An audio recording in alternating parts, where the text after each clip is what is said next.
Hey, what's up? Exit the Matrix family, Bob here. Hey guys, I wanted to do this video. It's kind of an add-on to the last one I did, talking about energy vampires. Um, Basically, what I wanted to dive into today is how the elite are actually able to harvest energy on massive scales from the population. As you know, we are energetic beings. In the physical body, at least what you perceive as the physical body, the body itself is made up of just uncountable numbers of subatomic particles. As you know, that's not really any mind blowing stuff there, but I don't think people really put that together and understand that, like, to break ourselves down, at least the physical body, the human vessel, down to the smallest fragment is the subatomic particle level. And who knows, maybe even our science hasn't gotten to the point where we've figured out even smaller energy particles than what we're aware of now. Um, Now, like I said in the other video about energy vampires, I was more or less talking about more how people can absorb energy of other people or steal other people's energy. How all of us on a daily basis we trade our energy. That's essentially what work is. I mean, you go out and you work for somebody else. If you're employed, you are training or trading in your time and energy for a paycheck. And, there's not necessarily anything wrong with that. It's the currency of this world. It's how the flow of energy, um, how the currency, the current of the energy flows in this world. It's kind of a price you pay to live here. Whether that's fair or not, that could be argued. Um, and even if you are self employed or you own a corporation, you are still trading your time and energy to somebody. It could be your suppliers, it could be your customers, it could be the government in the form of, taxes and fees and, different certifications and everything else, that you've got to pay or do to continue to operate your business.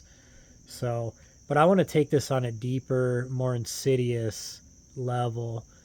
This is something that has been happening to humankind since the beginning of recorded history. I'm not going to go into like Atlantis and other mythological, ancient history, historical or non-historical civilizations. However, even if we just start at the ancient Sumerians and we move up from there has always been public spectacles put on. There that was music. They had music in Babylon and in Akkad, in Sumer.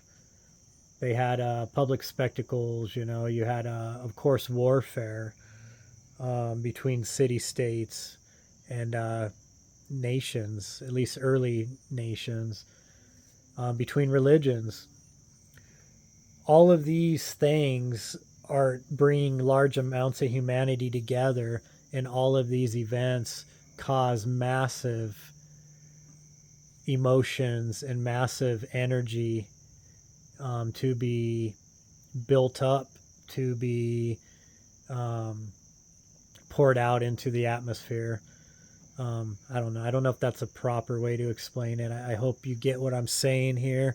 But in those ancient times, the rulers at the time, who, as many of you know that have dug deep into the Anunnaki past, in the Sumerian tablets, or maybe some of you come at it more from a religious point of view, maybe from the Hindu Vedas, the biblical teachings, or the um, Islamic teachings, Zoroastrian, you will already know that the ancient rulers who called themselves gods, who were maybe not even completely human, were maybe hybrid humans, or were maybe angelic beings, alien beings, interdimensional beings, whatever you want to call them. They understood early on how to harvest massive amounts of energy and even feed upon it from the human population.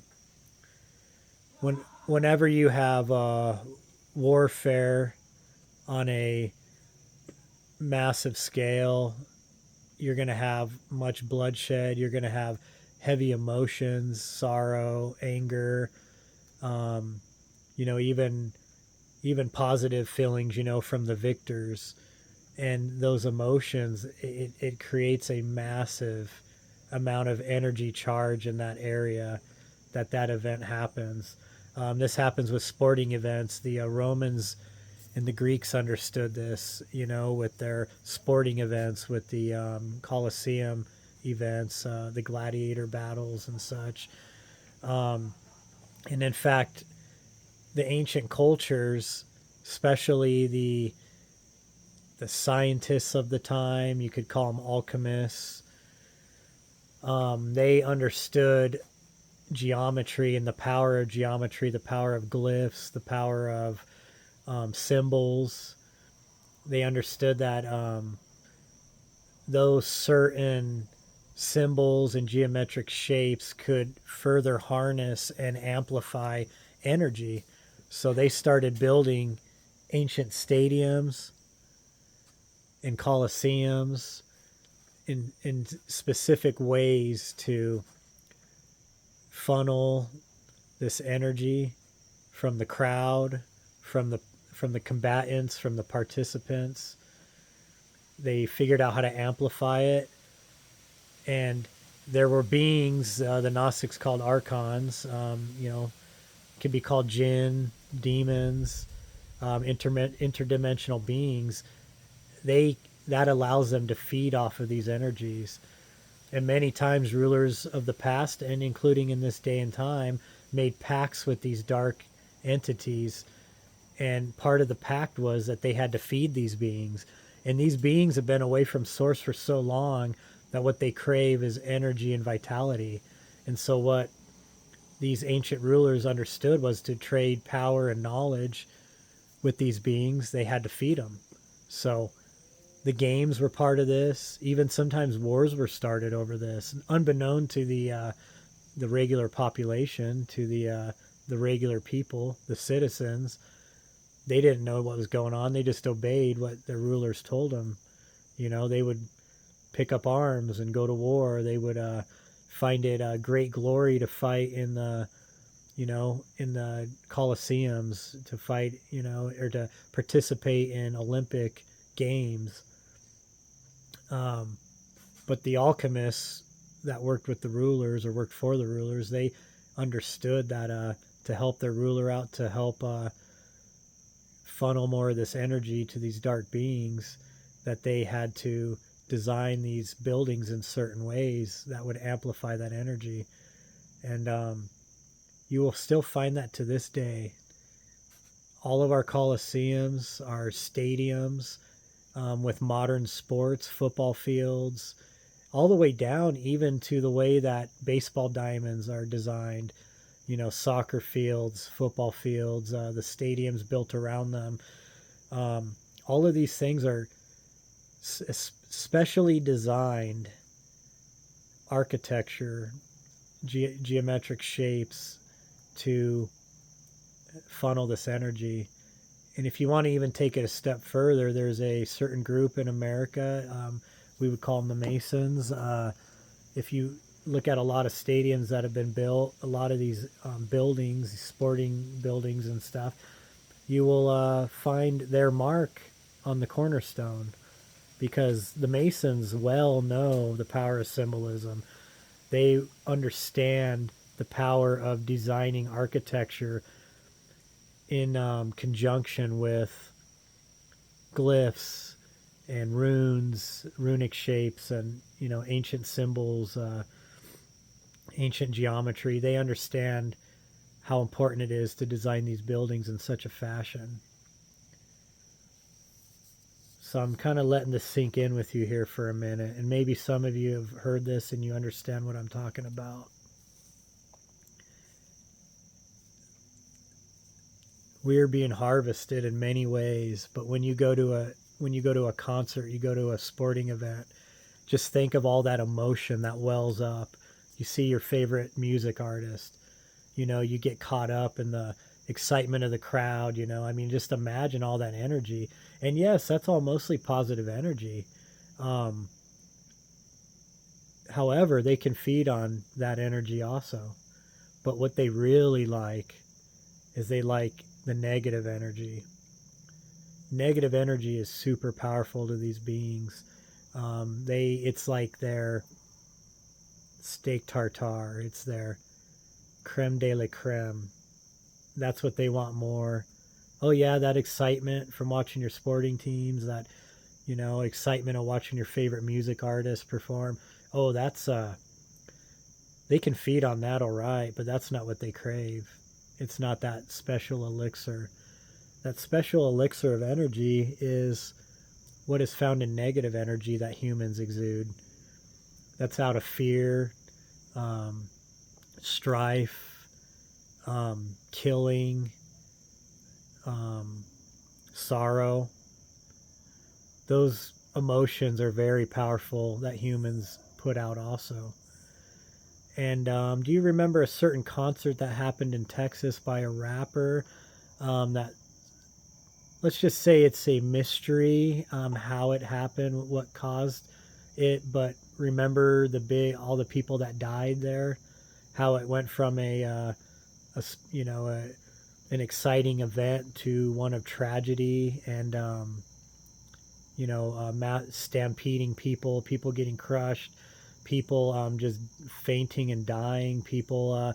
There may have been a few other factors at play in this certain concert, but we've seen things like that happen at concerts. It can can turn excitement into fear and panic real quick.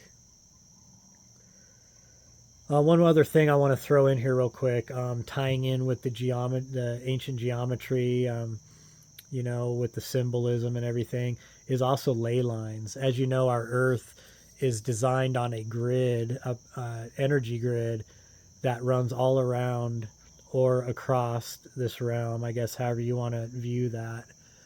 And these ley lines, where they intersect with each other, there's power points, and those are also places where buildings are specifically built, where ancient pyramids were built, where coliseums were built, where stadiums to this day are built, government buildings and such.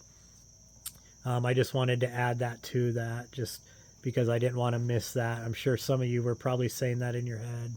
Um, Now, let's move on to more even extreme tragic energy that these beings crave, and how our rulers, despots, feed these beings.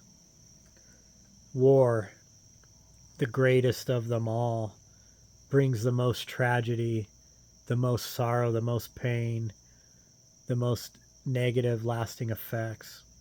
You ever notice how this earth has been at war in some place on this earth constantly since the beginning of time? Now, I get it. You could say that humans are barbaric beings. You could say that it's in our nature to fight with each other, to battle, to fight over resources. But I would honestly counter that. I would say that most people, a percentage of people, a high percentage, are just regular people that when they incarnate on Earth, they want to have some experiences here. They want to learn. They want to have a chance to raise a family, to essentially live a peaceful, normal life, to experience the wonders of this world. Most people do not come into this world wanting to kill other people. Most people do not come into this world wanting to fight over resources, wanting to murder other countries or city states or other armies. That is not a normal want. Now, the powerful, you could say psychopathic class, sociopathic class, those that fight to the top of rulership, those that crave rulership over other people. These people do crave that. They do enjoy that. They love the power of sending people to war. They love the power of causing carnage and chaos. And these people are also the ones that easily make pacts with these negative entities, with these archons, with these demonic forces. These are the people that rise to power in almost every country on earth. And they war with each other. And they love the bloodshed because they know that they're feeding these beings, and that in turn they will be granted more power. More secrets will be passed on to them. It's a pact that they have. And they do not hold humanity in any kind of high level. They see us as cattle, as sheep. Religions have been invented to keep people sheep. Systems have been created to keep people like cattle. This is all part of their plan. And we've got to wake up, people. I'm not saying you can't go enjoy a concert. I'm not saying you can't go enjoy a soccer game, a football game. Look, I enjoy those things. It's human. We love competition. A lot of us replace that want of hurting other people with sports and competition. And there's a high value in that, because some people are born with great gifts. Nothing wrong with that. I just want to clear that up. However, most of us don't want to harm our fellow man. We don't want bloodshed. We don't want to torture and kill and send people to war. Now, I'm not going to go into this next one very deep, but you can read between the lines, because I know that this platform does not respect talking about this subject, but let's just say it has to do with the young ones. And you can go down a way deeper level into that. And I'm not going to go into that right now. However, once I get my Rumble channel up and running, I will take heavy subjects over to that platform. So as of right now, guys, we're going to go ahead and close this out right now. I will be coming out with some more short videos about going down different rabbit holes into energy harvesting and how energy is used against us. And I'm going to be going more into how we can use that energy too, because we are energetic beings. We are connected to source. We have the ability to affect the quantum field. I just want to leave that with you, that there is hope, that this is not all lost. We can counteract these psychopaths that rule our world, and we can counteract the darkness that's spreading and that has been hanging over this earth for thousands and thousands of years. So, hey guys, just want you guys all to know I love you guys. I appreciate your support. I appreciate you liking the video and sharing it. I appreciate you guys following me over on Facebook, and just can't wait to hear some of your comments on this, and I will talk to you later.